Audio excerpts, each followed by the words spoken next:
Coming up in today's vlog on the Trent and Mersey Canal. It's an explosive time in Rugeley. Rugeley A was decommissioned in the 1990s, while Rugeley B ceased operation in 2016 and was demolished in stages throughout 2021. A team of Canal and River Trust engineers battle against time to open the network's busiest lock. A very busy patch, and we're holding up. There's probably 4 boats waiting for us now, so we're time conditions really. And cameras go deep inside the lock mechanism to show you exactly what the problem is. In the year that it's been shut, it's accumulated a ton of silt.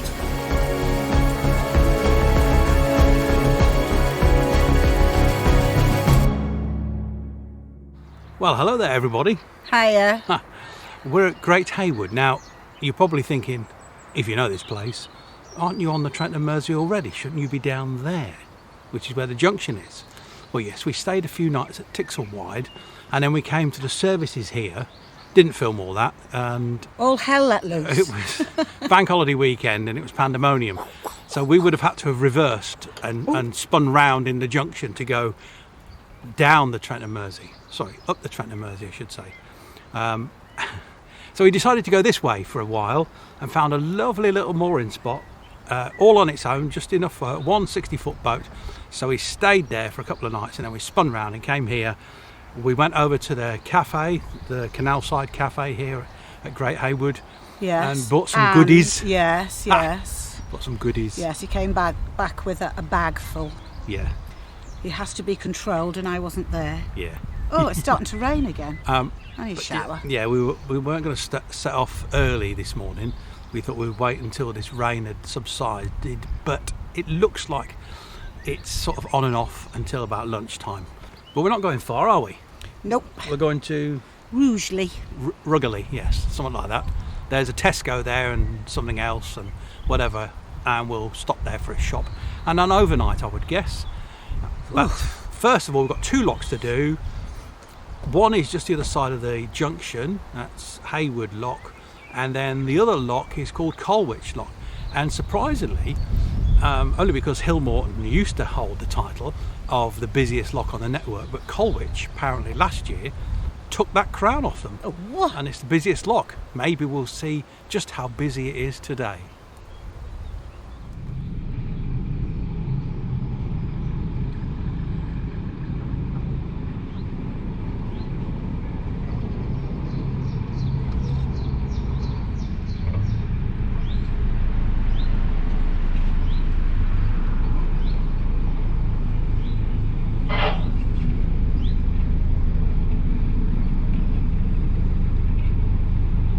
Go in there.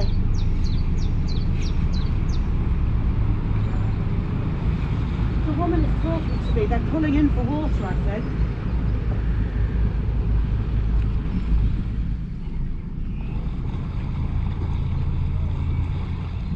This is Great Haywood Junction. To the right takes you onto the Staffordshire and Worcestershire Canal. Straight on, obviously, is the Trent and Mersey.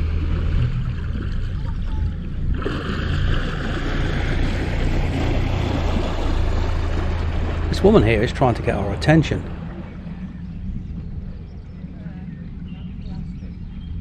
Are you coming straight down? Yeah. Right, we're there. We're coming down as well. What are you cruising? Yeah. Boat coming, Tony. Can you not pull over to the towpath side? Well, we're past this side now.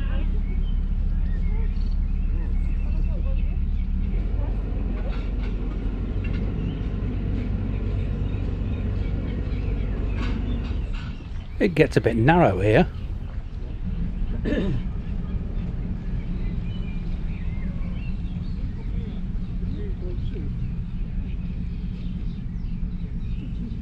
have to moor it. No. We just want to get through.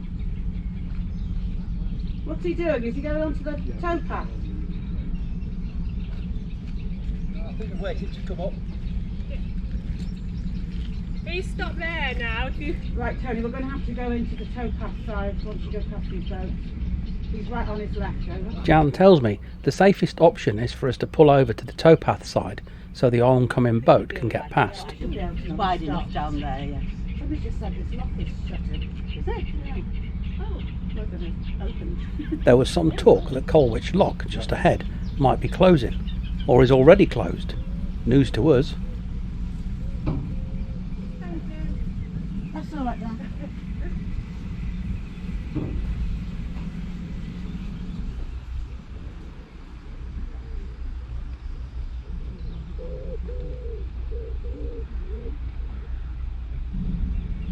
We pass each other slowly and safely.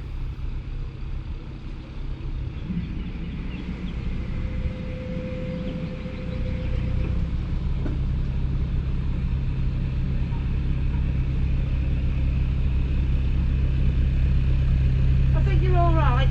Yeah. Thank you for My wife's down there somewhere. Thank you for letting us know. That's all right. You're all right. You support a lot around here.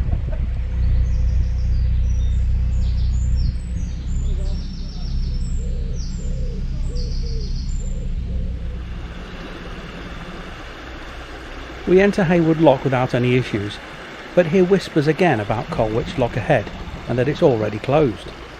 We always check our notifications before we leave, but on this occasion there was no official notification from Canal River Trust relating to any closure of the lock ahead.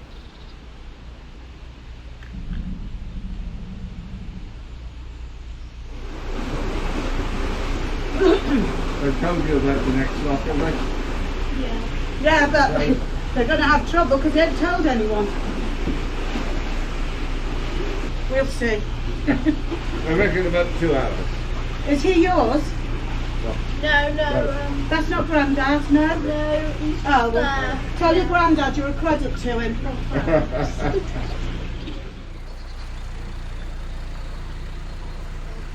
Hey Mom, the vessel awaits. He's an old soul. Oh, I can have a cup of tea once it's through. Is it that? There is, you know. It's Grandad's, his wife died a couple of months ago.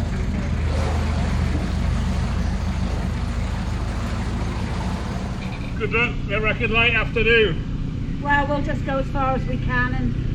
No, we thought we were here last night, or yesterday in the rain, so Yeah. we're not in any great rush.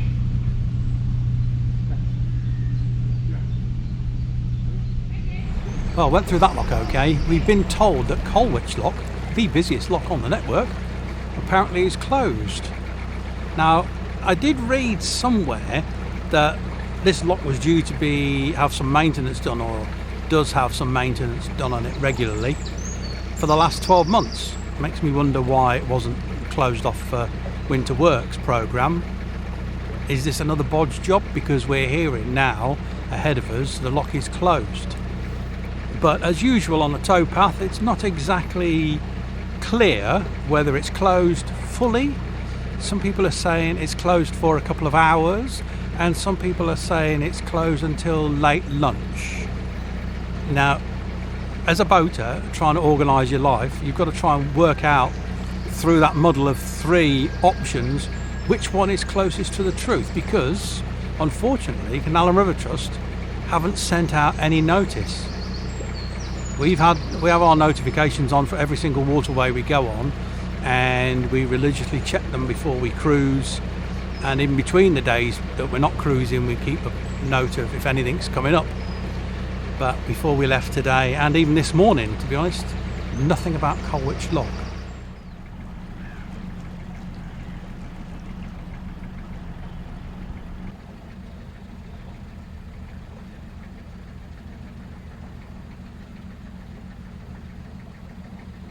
They're shutting the lock up there. Yeah. Right, we've moored up here. Not probably the best mooring in the world. We could probably get the 10:30 to London, I've no idea, because we're right next to the railway line, but that's not a problem. I don't think it's a busy line. It's a bit narrow here, but if the lock's closed, there isn't going to be many boat movements. We'll need to contact Canal River Trust and see how the land lies and what the sit rep is. That's technical jargon. But it looks like we're probably here until tomorrow now.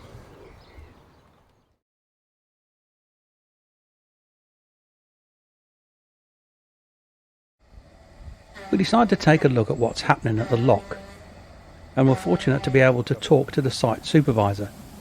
The team are placing stop planks between the paddle grooves, which will help stem the flow of water between the access to the ground paddle chamber and the lock gates.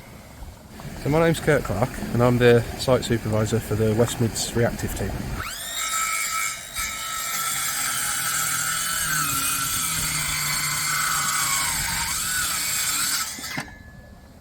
We travel about the whole of the West Midlands helping out the different teams when they have a problem, so we like the sort of emergency fix-it team really.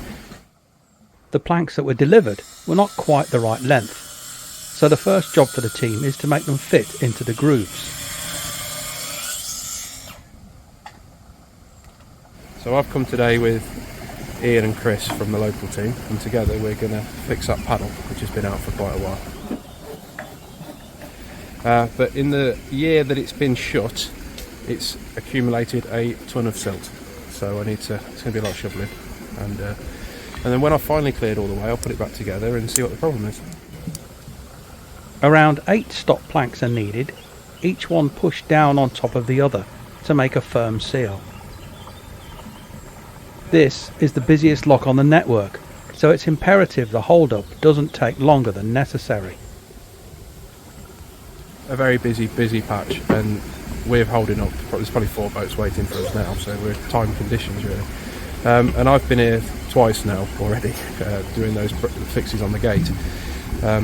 So yeah, it's just wear and tear, and there's higher boats as well, so it's a high footfall, high boat area, so it needs fixing.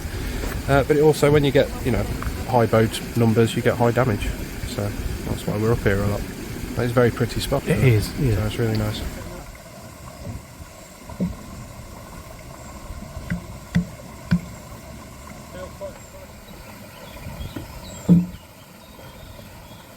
With the last plank firmly in place, it's still not enough on its own to stem the flow of water. Making a watertight dam, often referred to as a cofferdam, involves bags of sand wedged up against the planks, especially where water is leaking through. And then also add in a tarpaulin which is draped over the entire dam and helps stop any remaining water getting through.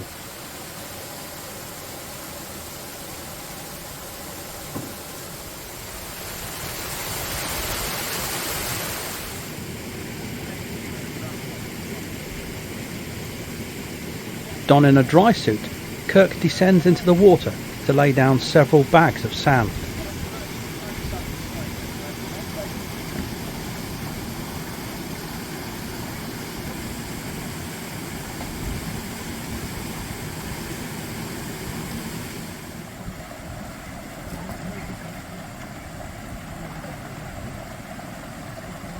Keep an eye on the watch, Chris, and let us know if I'm doing anything right.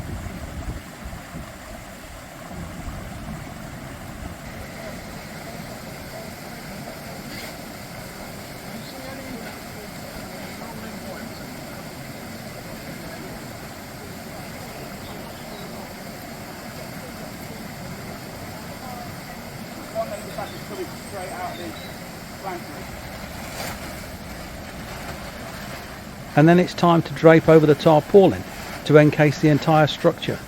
This will help stem the flow of water into the chamber where the team will be working.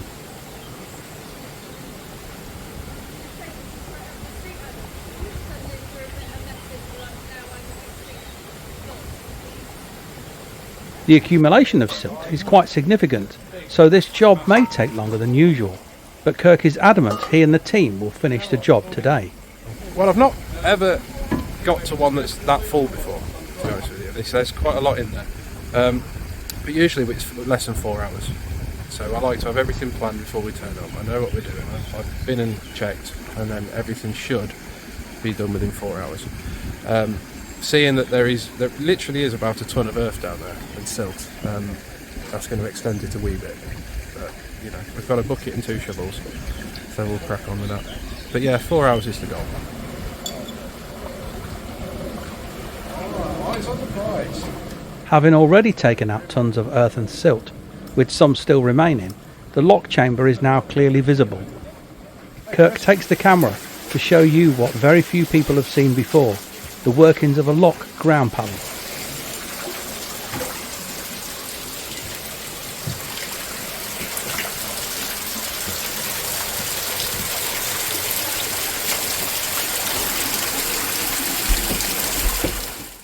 You can see that the lock mechanism has come away from the frame it's supposed to sit in and will need removing and replacing.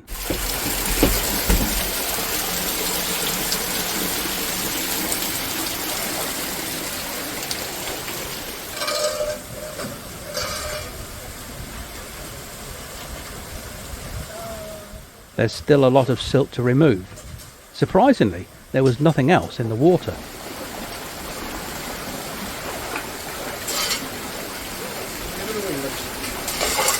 Not even a windlass. I know. Rubbish. With what remains of the old ground paddle removed, it can be replaced by a new shiny set. And with that done, Kirk and the team have completed the repair, fixed the paddle in exactly 4 hours. We cruised through later that day and moored up outside Colwich, ready to continue our cruising the following day.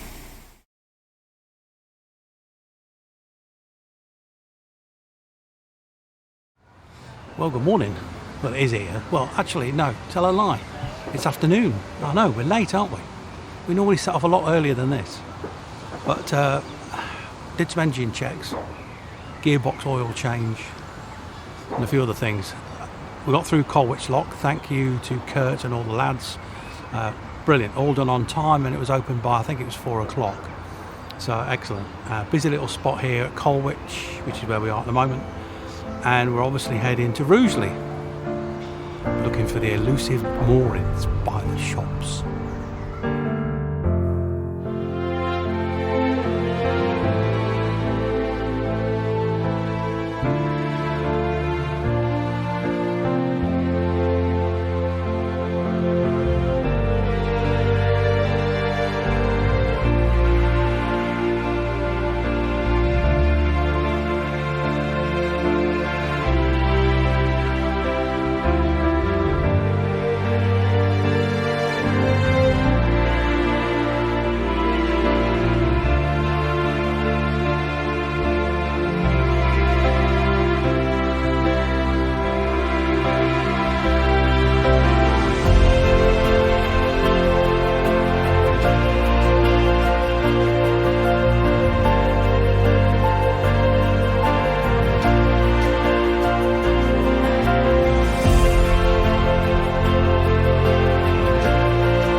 Sorry about the engine noise, sorry about the wind, if you can hear all of that. It was a bit of a windy cruise, that one, only short but flipping windy. But we moored here just on the outskirts of Rugeley for Bridge 67, if you're ever coming this way on the boat, or after Bridge 67. The town is that away.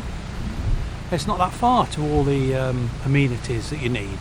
Shops, takeaways, cafes, restaurants, bars, pubs, you name it, Rugeley's got it. Rugeley, located on the northeastern edge of Cannock Chase, has a rich and varied history dating back to the Anglo-Saxon era.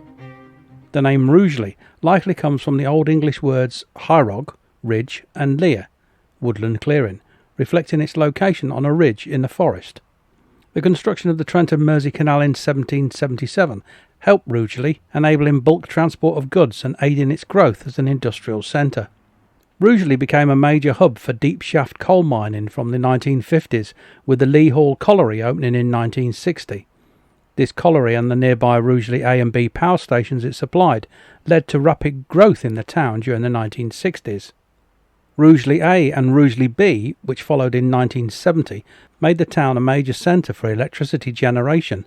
Rugeley A was decommissioned in the 1990s and demolished in 1996, while Rugeley B ceased operation in 2016 and was demolished in stages throughout 2021.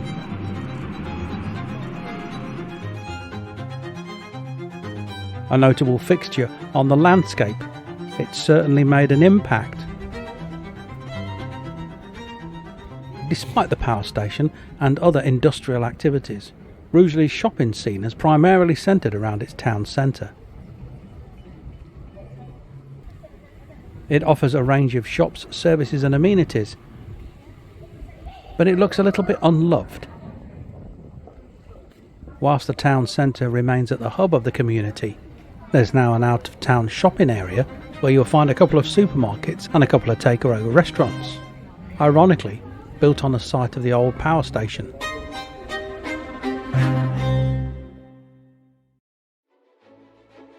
Thanks for watching. If you've enjoyed this particular vlog, don't forget to give us a thumbs up for a like. Don't forget to subscribe if you haven't. Every little helps. It's totally free. And then when you have subscribed, press the bell icon. Ding! Thank you, Janet. And YouTube will notify you next time we upload a vlog. Thanks to all our patrons on Patreon. Thanks for all those who buy us a coffee and who support us on the channel. Take care. Happy cruising. See you next time. Bye!